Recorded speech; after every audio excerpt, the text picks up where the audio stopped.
우리가 보통 교회에서 청년들에게 이런 사람과 결혼하세요 혹은 결혼 생활은 이렇게 하세요라고 가르쳐 줍니다. 그런데 언제 이혼해야 할지는 가르쳐 주지 않아요. 그런데 분명히 성경은 그리스도인이 결혼할 때가 있고 이혼할 때가 있다라고 가르칩니다. 그렇다면 그리스도인의 결혼할 때와 이혼할 때는 언제일까요? 그 답이 바로 오늘 본문에 있습니다. 그래서 오늘 설교를 잘 들어보시면 그리스도인이 결혼할 때와 이혼할 때가 언제인지를 아실 수 있을 겁니다. 바울은 고린도 교인들에게 성적 순결을 지키라고 명령을 했죠. 맞죠? 그래서 결혼 전에는요, 성관계를 하지 않는 것으로 성적 순결을 지키고, 결혼 후에는 성관계를 열심히 하는 것으로 성적 순결을 지키라고 말했습니다. 그래서 음욕을 피하기 위해서 결혼하라고 권면을 했습니다. 그런데요, 이 결혼하라는 권면이요, 사실은 허락이지 명령이 아니라고 합니다. 그 내용이 6절인 거죠. 그래서 바울이 이렇게 얘기하는데요, 내가 이 말을 함은 허락이요 명령이 아니다라는 거예요. 이 말이 무슨 말이냐면, 결혼한다고 해서 죄가 아니고요, 결혼을 안 한다고 해서 죄가 아니라는 거예요. 왜요? 명령이 아니기 때문이에요. 그래서 바울은 7절처럼 모든 사람이 자신과 같이 독신으로 살기를 원한다라고 했어요. 이유가 뭐냐면 예수님께서 곧 오시기 때문인 거예요. 그래서 예수님께 집중하라라는 거예요. 그런데 모두에게 권하지만 모두가 할 수 있다고 여기지 않았습니다. 바로 하나님께 받은 자기의 은사대로 독신을 하라고 해요. 그렇다면 이 은사가 뭘까요? 바로 성욕을 절제하는 은사입니다. 성욕을 절제하지 못하면 결혼해야 되고, 성욕을 절제할 수 있으면 독신으로 지낼 수 있는 거죠. 그래서 그리스도인이 언제 결혼을 해야 되느냐? 바로 성욕이 넘쳐서 도저히 못 참을 때 결혼하는 겁니다. 그래서 이렇게 얘기하면, 야, 저게 무슨 또 괴상한 소리일까? 라고 하실 수 있어요. 왜냐? 우리가 생각하는 보통의 결혼의 개념과 바울이 얘기하는 결혼의 개념이 다르기 때문이죠. 근데 왜 다를까요? 바로 그리스도인에 대한 정의가 다르기 때문이에요. 바울이 예수님을 통해서 깨닫게 된 그리스도인은 어떤 존재냐? 바로 이 땅에 살지만 천국을 향해 달려가는 마라토너예요. 그리스도인이 뭐라고요? 이 땅에 살지만 천국을 향해 달려가는 마라토너라는 거예요. 마라토너의 오직 목적은 뭐예요? 골인이에요. 맞죠? 마라톤에 참가한 사람 중에 뭐 중간에 편의점 가고 이러지 않아요. 골인을 위해서 달려갑니다. 그렇죠? 그렇다면 그리스도인은 어때야 돼요? 이 땅에 살지만 오직 천국을 향해 계속 멈추지 않고 달려가는 게 바로 그리스도인이라는 거예요. 멈추면 안 돼요. 그런데 바울이 목회를 하다 보니까 놀랍게도 성도들이 계속 멈추는 포인트가 있어요. 언제냐? 성욕이 끌어 넘칠 때예요. 그래 자꾸 사람들이 이제 막 서로 부둥켜 안고 남녀끼리 막 쪽쪽거리면서 멈춰 있는 거예요. 이곳이 천국인 거죠. 벌써 이 남자와 이 여자와 함께 이렇게 부둥켜 안고 있을 때가 천국이라서 이거 예수님의 말씀과는 뭐 상관없이 그냥 여기 머물러 있는 겁니다. 그러니까 바울이 이렇게 얘기하는 거예요. 얘들아, 너희는 마라토너야.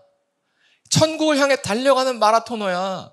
근데 왜 자꾸 그 끌어 넘치는 성욕 때문에 오히려 자기가 원하는 그 정욕대로 못해서 예수님의 말씀을 거부하는 거야 라고 얘기해요. 사람들이 이렇게 성욕에 눈이 뒤집히면 자꾸 예수님의 말씀이 멀어지게 됩니다. 불편해서. 왜요? 하고 싶은 건 저 남자, 저 여자와 즐기는 거거든요. 근데 예수님의 말씀은 성적 순결을 지켜라 라고 얘기하니까 불편하고 거부스러운 거예요. 그래서 바울이 뭐라 그랬냐? 그렇게 마라토너면서 너희가 성욕 때문에 하나님 나라에서 달리기가 멈춰진다면 그럼 차라리 결혼하라는 거예요. 그래서 차라리 결혼하는 거죠. 그럼 누구랑 결혼을 하느냐? 같이 천국을 향해서 달려가는 마라토너와 결혼하라는 겁니다. 그러면 적어도 서로 티격태격하니라 잠깐 멈추는 해도 방향성이 같기 때문에 계속 달려나갈 수 있는 거예요. 근데 지금 고린도 교인들은 그러지 않았다라는 거죠. 그래서 바울이 성욕이 넘치거든 결혼하라 라고 하는 겁니다. 왜요? 그리스도인의 정체성이 이 땅에 살지만 천국을 향해 달려가는 마라토너이기 때문이에요. 그런데 세상 사람들은 언제 결혼하죠? 남들이 할 때, 그리고 남들이 하라고 할 때.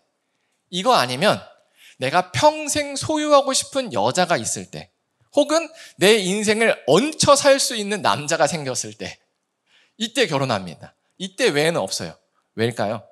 결혼의 목적이 없기 때문에 그래요. 결혼의 목적이 없으니까 남들이 하거나 남들이 하라고 할 때예요. 아니면 자기 유익에 있어요.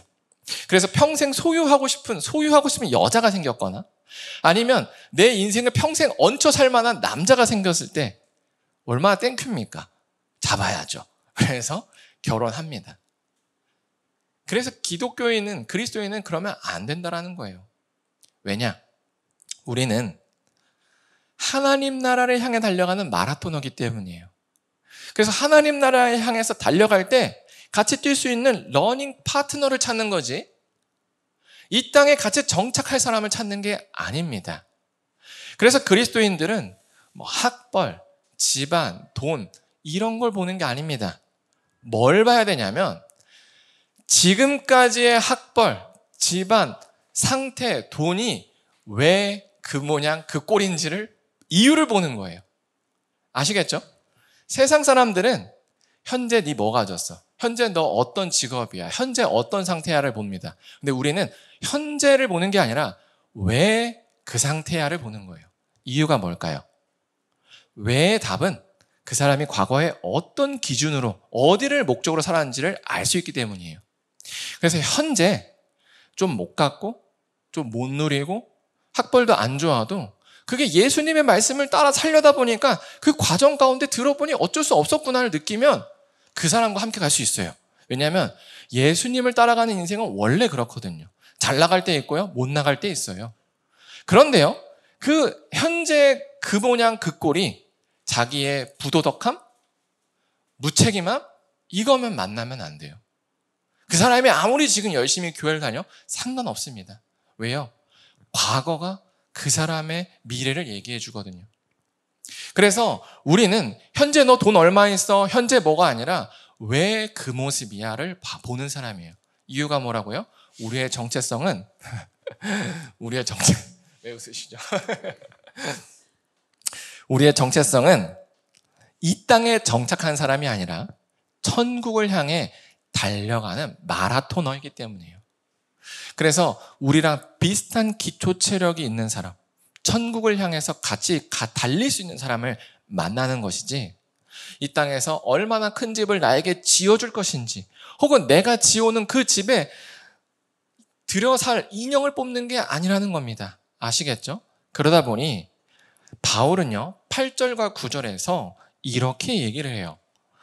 결혼하지 않은 자들과 과부들에게도 그냥 독신으로 마라톤을 하는 그 천국을 향해서 잘 달릴 수 있으면 달리되, 만약에 너희들도 성욕이 너희의 발목을 붙잡거든 결혼하라는 거예요. 왜요? 우리는 결혼의 목적이 이 세상 사람들에게 어떻게 보이느냐가 아니라 천국에 발목 잡히는 것을 그냥 제거하는 수단인 겁니다. 그래서 막 성욕에 끌어넘치면 이 성욕을 절제하는 것 자체가 에너지가 엄청 많이 들어요. 그러다 보니까 우리가 하나님을 향해서 나아가는 힘이 계속 이제 방해가 받는 거죠. 그러니 너희가 나이가 많은 과부일지라도, 혹은 결혼하지 않은 자들은 혼기를 놓친 싱글이거나 돌아온 싱글이에요. 그들도 만약에 그 성욕 때문에 성적 순결을 지키며 예수님의 말씀대로 사는 것이 불편하게 되거든 결혼하라는 거예요. 눈치 보지 말고. 왜요? 우리 삶의 목적은 딱 하나예요. 천국을 향해 달려가는 것. 그게 그리스도인의 목적입니다.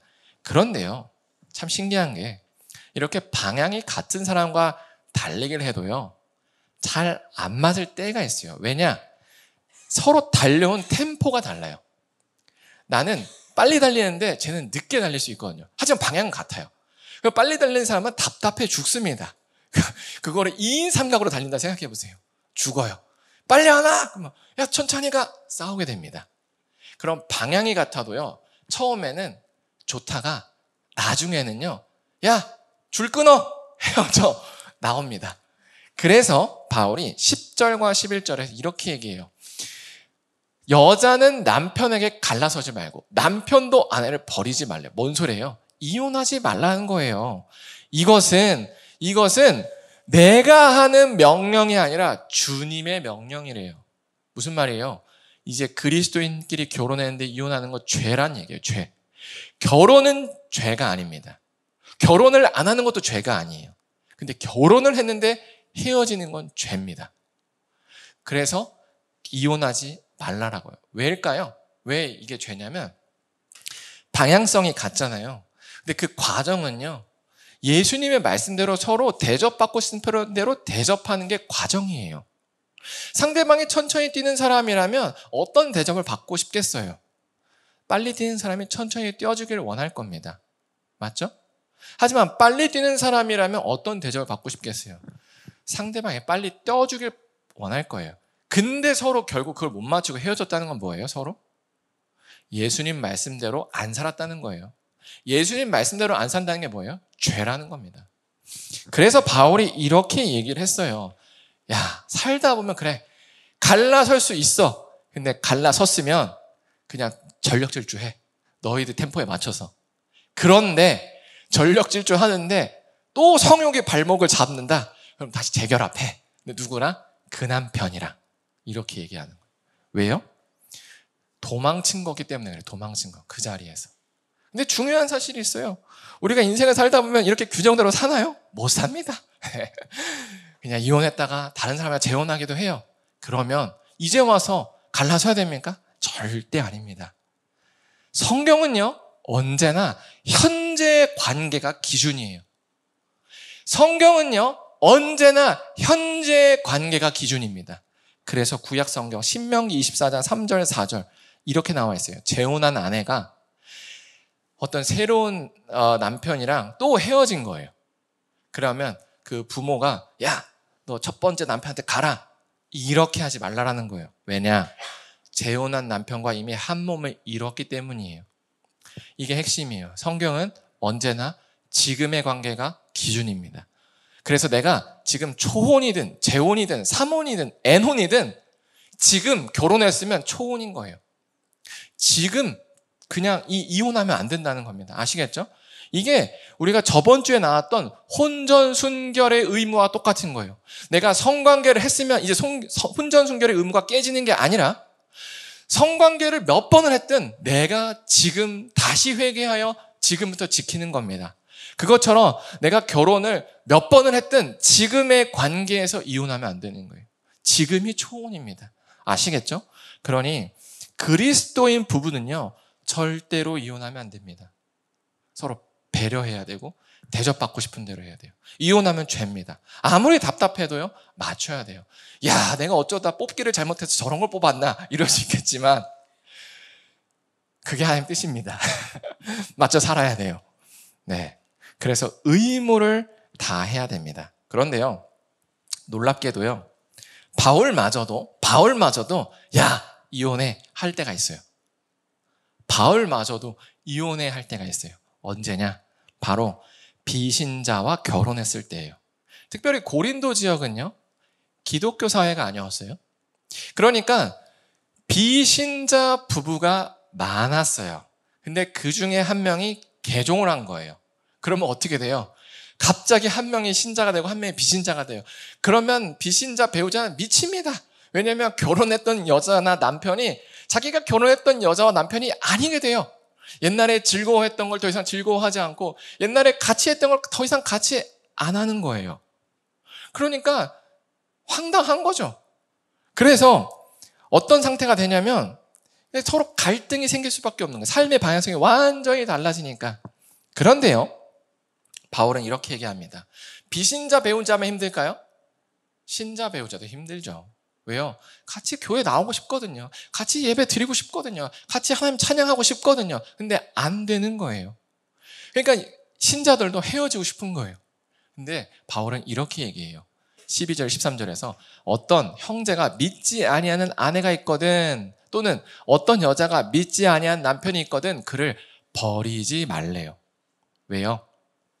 그가 너와 살기를 좋아하는 거예요. 야, 너 괜찮아. 내가 너 신자 된 거 괜찮아. 다 허용해 줄게. 하지만 나랑 제발 헤어지지 말아줘. 라고 한다면 절대로 너희가 불편해도 그 사람 버리지 말래요. 이유는 딱 하나입니다. 14절, 16절이에요. 믿지 아니한 남편이 아내로 말미암아 거룩하게 되고, 예수님 믿을지 어떻게 하냐는 거예요. 똑같아요. 믿지 아니한 아내가 남편 때문에 예수님 믿을지 어떻게 아냐라는 겁니다. 그러니까 그리스도인에게는 이혼권이 없어요. 비신자와 결혼해도 먼저 이혼해라고 말할 수 있는 권리가 없다는 겁니다. 아시겠죠? 그런데 반대는 있어요. 비신자가 헤어지자라고 하면 이렇게 얘기하는 거죠. 혹 믿지 아니하는 자가 갈리거든, 갈리게 하라. 갈리다는 게 뭐예요? 이혼을 요청하거든 이혼을 하래요. 형제나 자매에게, 그리스도인에게 이런 일에 구애받을 일이 없다. 이유가 있어요. 하나님은 너희를 화평 중에 부르셨다. 우리는 예수님의 그 길을 따라서 천국을 향해 달려가는 사람이기 때문에 그 믿지 않는 사람들 때문에 붙잡혀 있을 이유가 없어. 우리의 참된 행복은 예수님을 따를 때야. 그러니까 그들이 더 이상 못 가겠단다라고 너한테 헤어짐을 요청하면 그냥 신경 쓰지 말고 헤어져. 그건 죄가 아니야. 라고 얘기를 하는 겁니다. 여기서 우리는 무엇을 알 수 있냐면 신자와 비신자 간의 결혼 사이에서 바울이 말하는 이야기의 전제는 신자가 신자답게 행동했다는 거예요. 그리스도인이 그리스도인답게 천국을 향해 달려가기 때문에 비신자에게 선택할 여지가 있는 거예요. 근데 만약에 신자가 그 비신자에게 맞추면 비신자에게는 헤어지고 말고 할 게 없어요. 왜냐면 어차피 살던 대로 사는 거니까.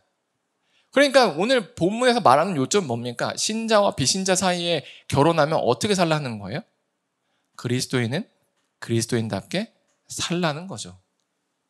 그랬을 때 비신자, 배우자가 선택하게 하는 거예요.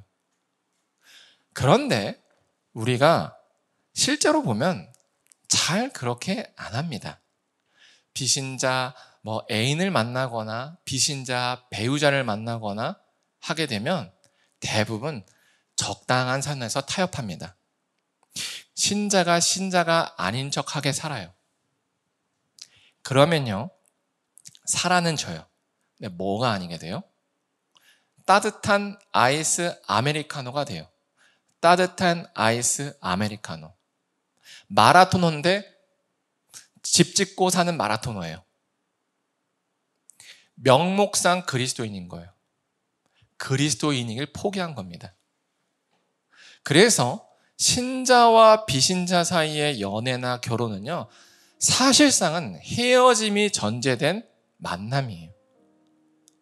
그래서 저는 계속 말씀하는 게 제발 신앙이 있는 사람과 만나세요 하는 이유가 뭐냐면 본인이 신앙이 깨어나면 깨어날수록 안 맞아요. 어쩔 수 없는 거예요. 어쩔 수 없는 거예요. 본인이 그 사람에게 맞추면 그리스도인을 포기한 거고요. 본인이 그리스도인인 길을 선택하면 그 사람이 떠납니다. 둘 중에 하나밖에 없습니다. 하나님의 특별한 은혜가 있어서 우리가 그리스도를 따르는 그 삶 때문에 비신자가 신앙을 가질 수 있어요. 근데 저는 그거를 로또를 2번 맞을 만한 확률이라고 생각합니다. 그래서 이제 예배당에 앉아있는 분 중에 그런 분들은 아주 그냥 하나님께 감사하셔서 평생 잘하셔야 됩니다. 네, 불가능한 걸 지금 경험하신 거예요. 왜냐, 진짜 답이 정해져 있는 길이에요. 답이 정해져 있는 길. 우리는 천국을 향해 전력 질주하는 사람이에요. 안 그러면 멈추는 것 외에는 없어요. 멈추면 우린 그리스도인이 아닙니다. 근데 그 비신자, 멈춘 사람과 살려면 어떻게 해야 돼요? 멈추거나 가야 돼요. 그래서 우리는 고민하죠. 이혼? 인간적인 아픔? 아프죠. 근데 뭐가 더 중요할까요? 인간적인 아픔과 내가 그리스도인이 아닌 것 중에 내가 천국을 놓치는 거와 이 사람과 이 땅에 사는 거. 저는 오히려 이렇게 말씀드리고 싶어요. 우리가 천국을 향해 달려가면 비신자 배우자나 비신자 애인이 우리의 삶을 통해서 하나님을 만날 가능성은 있어요. 근데 반대로 우리가 비신자에게 맞추면 비신자는 절대로 하나님 못 만납니다. 왜요? 얘나 나나 똑같거든요. 이 신자라고 하는 명목상 그리스도인의 삶이나 자기나 다른 게 없으니까 하나님을 어떻게 발견하냐는 거예요.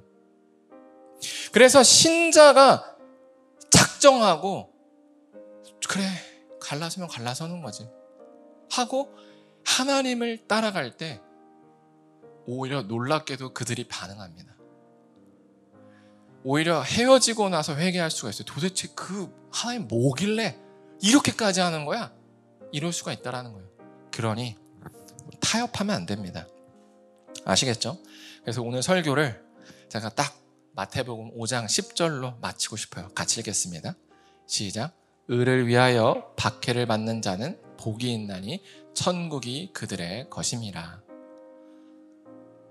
우리는 천국을 향해 달려가는 사람입니다. 그러다 보면 때로는 내가 인간적으로 놓치고 싶지 않은 것들을 포기해야 될 때가 있어요. 그게 바로 의를 위해서 박해받는 거예요. 예수님의 말씀을 따라 살다 보면 때로는 가난해져야 할 때가 있어요. 그러면 가난해져야 됩니다. 예수님의 말씀대로 살다 보면 아무리 사랑해도 그 사람과 헤어져야 될 때가 있어요. 헤어져야 돼요. 예수님의 말씀대로 살면 때로는 죽어야 될 때가 있는 거예요. 콜로세움에서 예수님을 부인하지 않으면 사자밥이 되게 하겠다라고 해요. 그러면 그때는 죽어야 될 때예요.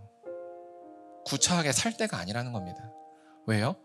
우리는 천국을 향해 달려간 사람이에요. 그래서 이 땅에서의 마지막은요, 천국에서의 첫날이 되는 거예요. 내가 그 비신자 애인과 비신자 배우자랑 이혼하는 날이 내가 하나님과 동행하는 첫날이 됩니다. 그러니 우리가 누구인지를 잊지 마시기 바랍니다. 그러니 누굴 만나야겠어요? 이런 아픔을 뭐하러 사서 해요? 아무리 매력적이어도. 진짜 그거는 제가 너무 답답한 게 그거예요. 제발 만나지 마세요. 시작부터 하지 마세요. 네. 결과가 정해져 있습니다. 그래서 우리가 이 시간에 찬양하고 기도할 때 이렇게 기도했으면 좋겠습니다. 사나 죽으나 오직 하나님 나라를 향해 달려가는 경주를 멈추지 않게 해달라고 우리 기도했으면 좋겠습니다.